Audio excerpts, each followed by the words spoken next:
Today we are looking at boundaries are about responsibilities and ownership. Boundaries are often misunderstood as mechanisms of control, but in reality they are structures of responsibilities. They do not exist to regulate other adults.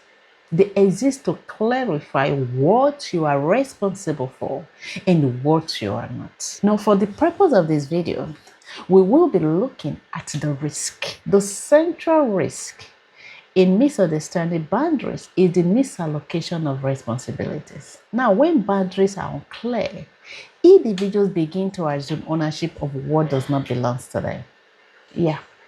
Internalize other people's emotion, attempt to stabilize environment that they did not create, and feel accountable for outcomes that depend on someone else's maturity. This often appear virtue, especially in contexts that value services, sacrifices, and relational loyalty. I want us to understand this clearly, that there is a distinction between helping and over-functioning. Let me quickly give a clear example here. I was at a place when an elderly woman's car key fell to the floor, and I was close to her.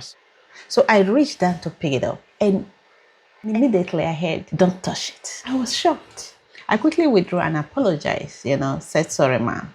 And this happened in front of other people. And my daughter that was with me said, "Mom, that was very rude of her." I paused and I looked at her and I said, it was not rude.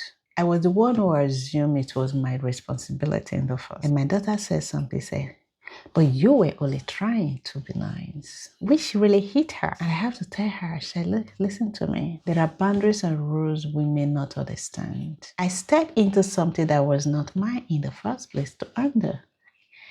And the result was discomfort. That was what I got. Not because I was wrong in intention, but because I assumed ownership without clarity. Someone might ask, do you feel bad about it? Of course I did. But it equally taught me a lifetime lesson. Because sometimes we render help carelessly and get burnt for it. Not because helping is wrong, don't get it twisted, but because we fail to understand jurisdiction.